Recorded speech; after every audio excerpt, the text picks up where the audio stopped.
嗱咁啊，上次講想聽下嗰個三人疊羅漢死咗，咁嗰個喐手個人咧就判誤殺，咁香港案嚟呢單，咁反應相當熱烈嘅，咁個個都想聽，咁想聽下我分析個法律嘅情況啊，定係根本原本唔知呢件事嘅八卦咧？咁呢個冇所謂嘅，總之好多原因嘅，即係點解你想學詩詞歌賦啊？咁你覺得嗰啲即係字比較優美啦，又唔頂啦，意境好啦，修辭用字叻過你自己啦，或者想學嚟去溝下仔溝下女啦，或者即係可以即係感應到或者即係舒緩下自己嘅感情嘅宣洩啦，好多原因，任何原因都得嘅。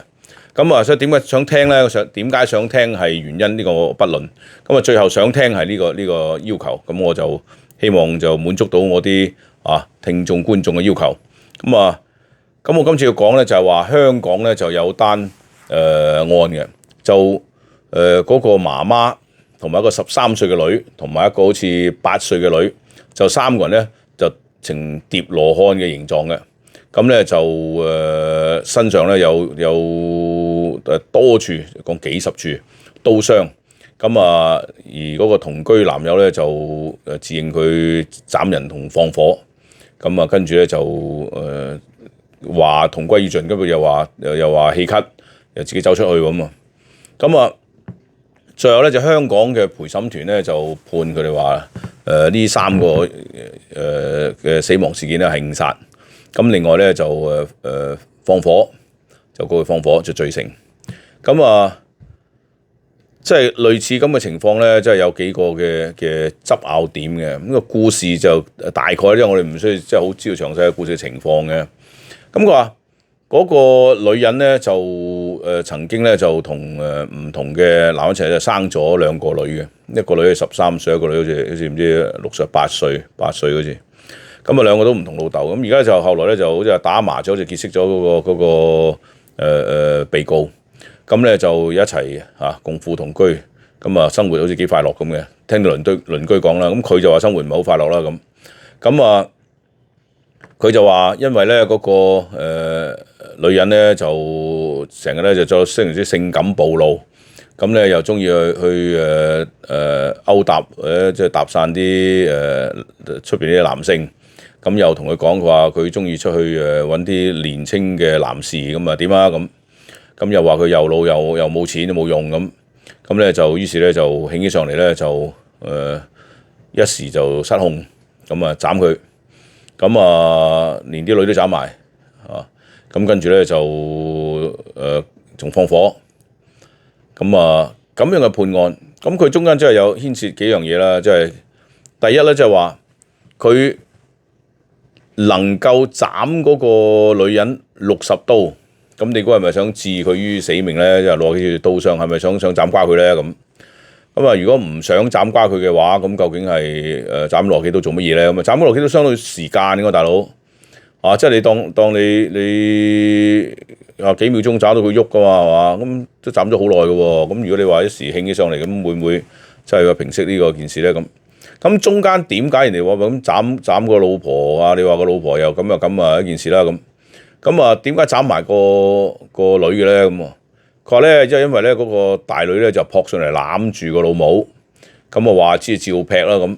佢話劈錯手，不過錯手都犀利喎，錯手幾十刀喎，錯手兩下咁錯手幾十刀又奇怪啲。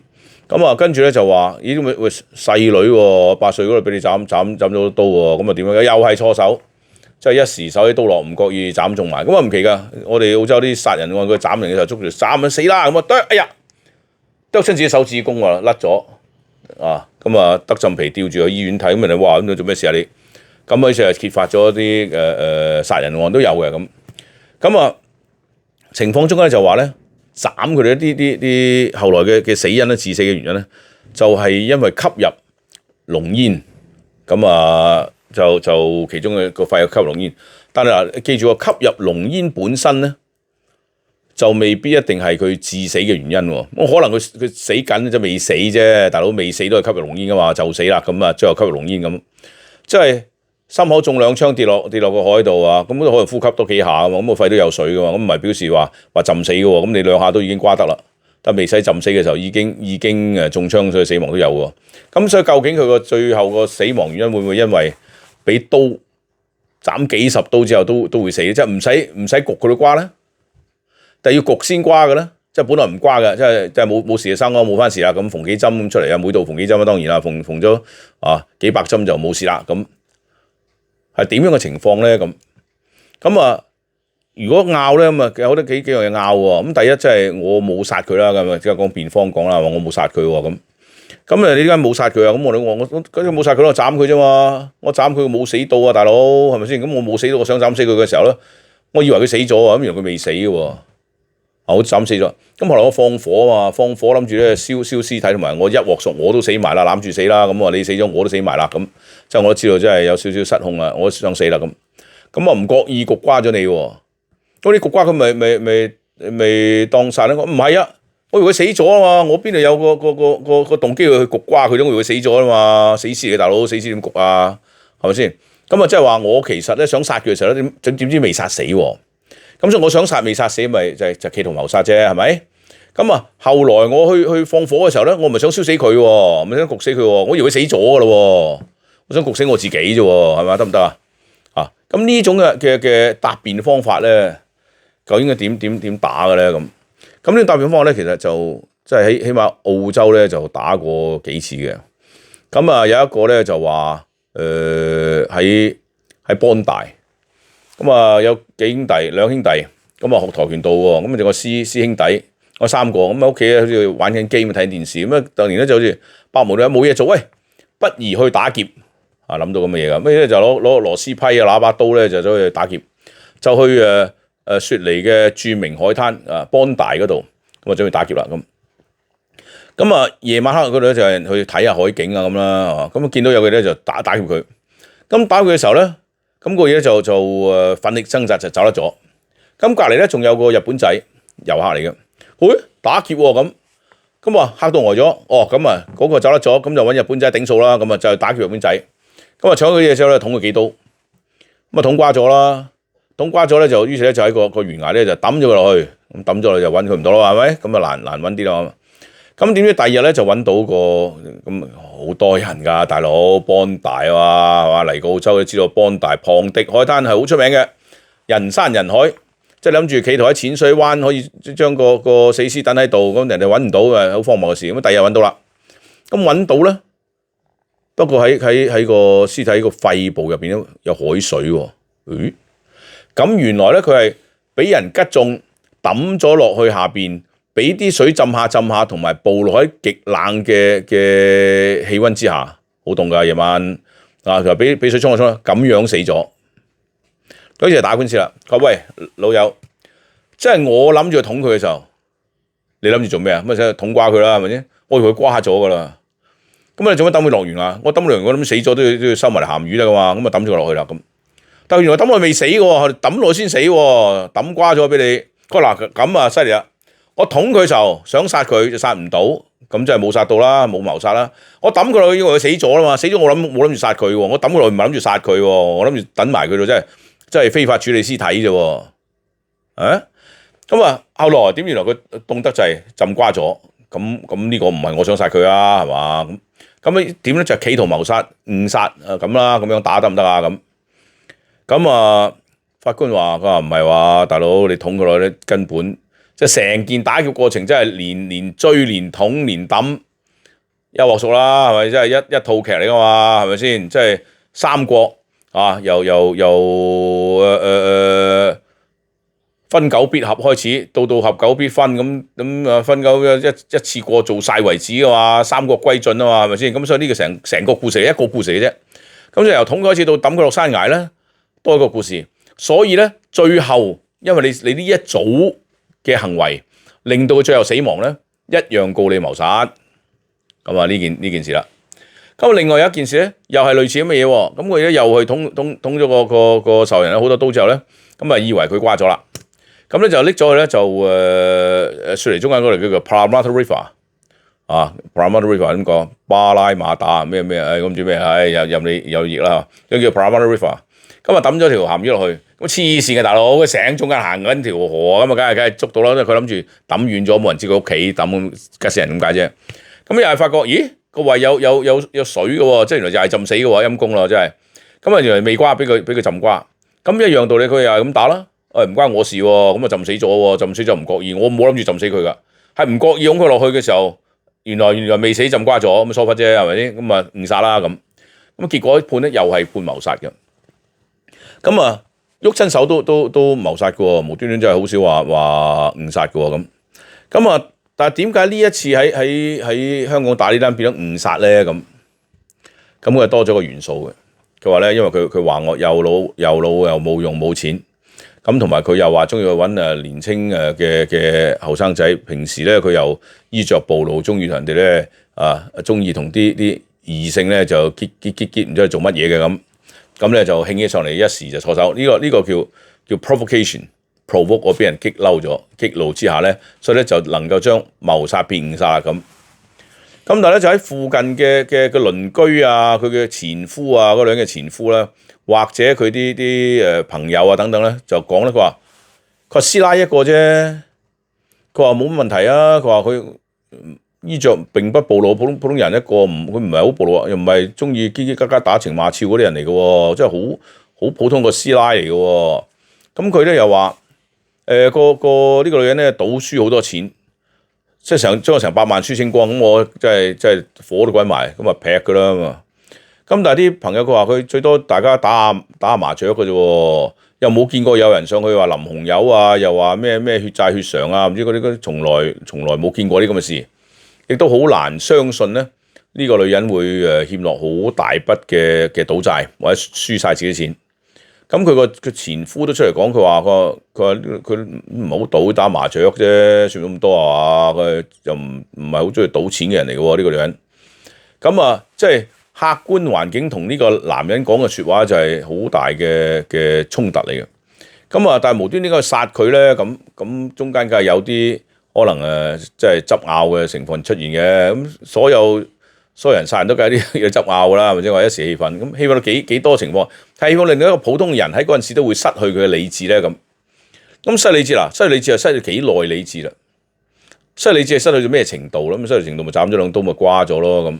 但係連個女都斬埋咧，咁失理智啫，你斬哇唔係斬幾刀啊，斬幾十刀喎。呢個女都身中40刀喎，哇40刀好多刀嚟嘅喎，斬錯40刀。如果個女唔係頂咗40刀，咁我阿媽仲有100刀。100刀嘅中間，你都冇冷靜去考慮到，可能斬緊佢都冇考慮到冷靜嘅嘢嘅，但係斬埋個女你都冇冷靜諗到，唔覺意錯手都斬中嗰個8歲嗰個幾刀喎，咁發生咩事㗎？究竟咁呢個係咪究竟佢斬咁多人嘅時候，係咪仲係因為呢個盛怒之下，定係諗住講完之後咧就要置佢於死地咧？咁呢兩件事嚟嘅喎，咁啊。好啦，斬完咁最後結果咧就一定吸入濃煙啦。咁究竟吸入濃煙致死定係斬完都喺度嘔，都係時辰到遲早會死咧？咁啊呢個就另外講啦。但係如果我哋頭先用引申我哋頭先嗰兩個澳洲嘅案例咧，咁斬完之後放火，即係死咗梗係燒埋啦，唔死燒埋都冇噶啦，係嘛？即係你唔理你死唔死，放火燒埋都瓜噶啦。咁所以呢個係即係復仇大行動或者鬧交大行動中間嘅故事嘅一個環節啊嘛，係咪先？即係睇《三國演義》要睇到三國歸晉為止噶嘛，係咪先？咁啊好啦，成個故事完畢，咁就由斬佢跟住疊羅漢疊成金字塔，再放火，終於結果就係瓜晒，不論中刀又好，不論俾煙焗又好，總之瓜晒啦。咁如果頭先引用頭先嘅案例，係咪應該謀殺嚟嘅噃？係咪先？咁點解會變成誤殺咧？咁嗱，激親人變誤殺咧？呢個係法律有澳洲又有咁打過，即係咁多度度有激嬲殺人為盜起都叫誤殺噶啦咁。嗱，澳洲曾經有一個案咧，就喺個停車場度咧，就有個人咧就將嗰個死者咧就撞低咗，硬前硬後硬前硬後硬前硬後硬，喂，講完未啊？未啊，硬前硬後硬咗7-8次喎。佢話咁勁嘅，佢因為咧我咧就想走，咁嗰個死者攔住個車，我一時一急，乒乓就撞低咗佢啦，就碌過啦。一緊張想褪翻後，激隆又出翻嚟啊！哎呀，好驚，又向前，又向後，又向前。喂，講完未？又向前，又向尾啊！又向前，又向後，咁樣碌咗咁多次，終於將佢碌瓜為止。咁你估佢係咪謀殺咧？你估？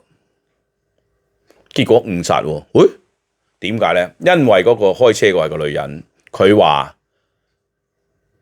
佢應該去改行，唔知佢做咩㗎？應該改行就係做就係啲咁啊。佢話我咧就係中國留學生過嚟，咁咧就同我老公分開咗。咁咧嗰個死者又係留學生身份過嚟，就冇讀書啦。當然佢兩個睇佢又係同佢老婆分開咗。咁於是咧我哋咧就有路啦，就好開心地生活着。誰不知後來咧，咁咧就可以咧就申請個配偶過嚟。咁咧我個老公咧就準備嚟澳洲啦。咁我啊同我而家個男朋友講話，喂，我個老公啊，你不都知係咪？有老公嚟緊啦。佢話我哋咁嘅行為咧應該終止啦。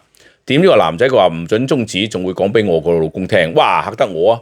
咁於是咧就非常之衝動即係氣憤填膺嘅時候咧，咁咧我開車走啦，唔同佢講啦，停車場。咁佢攔住個車喎，於是咧一開車，嘣！哎呀！即係如果唔係頭先咁樣鬧完交咧，我係唔會踩錯油門撞咗個落車底嘅，撞哎呀大鑊撞咗車底添，死啦！即刻褪後碌翻佢出嚟先咁。又唔知點解入錯波又又去過，咁唔知又前又後嘅。咁喂大佬碌低佢褪翻後，你咩行為嚟㗎？嗱，你認為冇行為啊嘛？有套戲咧叫做功夫啊。咁話説嗰啲一掟，咦？點解掟咗個刀柄出嚟嘅咧？大家有冇睇過呢幕啊？把刀就拮住人哋嘅。喂大佬，佢話你用乜？你做乜嘢要拮我啊？佢卜一聲掹翻佢，sorry。係啊，嗰啲掹出嚟做乜嘢啊？佢 sorry 再插翻落去，哇咁都得。咁啊同樣道理啊嘛，個龍碌過咗，褪翻出嚟，哎呀又碌。不過點解碌7、8次咁犀利嘅咧？你個腦諗咩嘅咧？喂，你揸下車勁隆，咁應該理論上咧，即係客觀咁講咧，就謀殺嘅成分咧就好大噶啦。第一次碌過咗就唔奇，繼續想碌瓜埋佢，更加唔奇。咁但係因為故事可能咧，有啲人就話個故事講得比較動聽啲啊嘛，呃到陪審團，咁陪審團咪 OK 咯咁。咁凡係陪審團判出嚟咧，大家記住都係當係事實嘅，所以我哋司法上嚟講一定要相信呢段故事。但其實個心唔係咁諗啊，其實事情唔係咁發生啊，咁等等咧各樣咧都有嘅。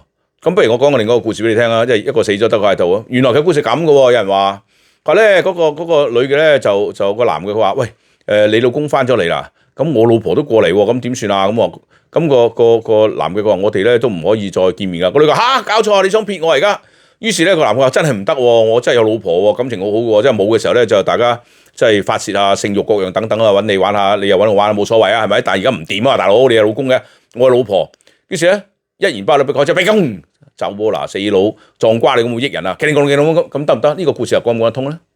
死咗啦嘛，又唔講啦，係嘛？有人話有咁嘅故事嘅喎，我聽下有冇搞錯啊？你有冇同情心㗎？係咪先？個女人咁慘，你仲講話其實個女人撞瓜個男人想獨佔佢唔俾人，得唔得啊？唔知咧，故事又唔講喎。咁你信邊個故事啊？邊個故事襟聽啲啊？我哋唔係上帝啊嘛，大佬。我哋而家審嘅司法公正，既然陪審團咧就話佢係受到咁嘅壓迫嘅情況之下咧。就激嬲咗，一時失去理智就驚弓，前後後，再前後，咁樣碌死咗，唉！咁我哋要接受呢一種嘅判決嘅事實嘅，呢個就係我哋嘅司法嘅制度。咁好啦，誤殺啦，咁啊點咧？咁啊同樣啲咁嘅道理，我呢單 case 咧都係誤殺喎。佢就話因為咧就激親，嗱不過仲有個後話啦，激親啫。激完未啊？放火點計啊？斬完幾日刀疊咗三文治咯，金字塔都砌埋。你究竟平復未㗎？仲識放火？嗱，放火有個犀利嘅，叫做 Malay transfer 喎，即係我想放火燒呢度，點知燒咗隔離屋死埋人，全部入你數喎。因為放火喂，火成風勢，風趁火威，冇得控制啊嘛！你呃我咩？所以一燒咧，我想燒呢個鋪啫喎，點燒到隔離嗰個鋪？梗係入埋你數，當你放火燒佢，咁所以呢個佢話你嘅惡毒嘅思維係可以延續落去嘅，一路落去嘅。咁你放火，就算話我想燒自己，咁你燒瓜埋人哋，咁條數點計咧？等同燒埋啦喎。咁樣你咁樣燒法，如果我哋當係頭先未統瓜晒，放火整埋一鑊熟，燒熟為止，咁都謀殺啦。如果你話我話知你死唔死 ，reckless indifference， 唔知你死唔死，一樣放火燒瓜埋隔離屋都有喎。你都罔顧人哋喺度啦，隔離房俾你燒埋噶啦，係嘛？咁呢一樣搞唔掂喎，放火喎，縱火案燒死人謀殺嚟嘅喎，咁呢個又變誤殺嘅啦喂。呢個真係奇怪啦。咁我相信陪審團嘅判決咧，就係話佢咧好慘，俾人趌到興，但趌到興啫。頭先講咁斬完呢個斬埋嗰個，唔覺意斬中，你都冇清晰理智再諗啊，斬40幾刀。隔離嗰又中10刀8刀，喂搞錯啊！咁都唔能夠令你稍為冷靜，冷靜總識放火，又冇冷靜放火，咁即係點咧？最後佢只有氣咳走翻出嚟嘅喎，即係佢最冷靜啦。我唞唔到氣，我再走翻出嚟，其實佢全部留喺入邊。咁咪真係想火燒埋啦，當燒屍。原來唔知佢死唔死，不理佢有冇死活，咁係咪我哋應該當係謀殺咧？點解變咗誤殺咧？咁所以有時打案啲嘢咧，贏緊嘅案都唔係好似我哋咁諗嘅，輸緊嘅案你以為輸緊嘅嚇，結果又唔係咁樣嘅喎。問你怕未？咁所以我相信呢單案律政打嘅時候咧，佢一定認為咧即係3單連環謀殺咧，真係食梗冇黐牙。點不知打完官司嚟變咗誤殺，都判決又奇怪喎，誤殺居然都係幾年啫，但係放火15年喎，隔離屋俾你燒瓜埋點算啊？用乜嘢係咪先？咁啊真係危險啦！呢個舉動未燒到人。只係燒自己間屋入邊啲嘢，禍延到人哋15年判，死咗幾個人得幾年，咁唔怕嗱，即係又放火啦，又誤殺等等加埋，咁啊應該係咪起碼20-30年啦？最後都係15年，咦？咁即係所有死人喺個放火中間咧，喺個量刑啊，而家講係咪全部包含晒咧？點解咁樣判嘅咧？咁有時所以咧法律咧，即係我哋要仔細思量，諗下點解咁樣判嘅結果都會有嘅咧咁。我哋尊重法律，尊重判決啦，可以咁講。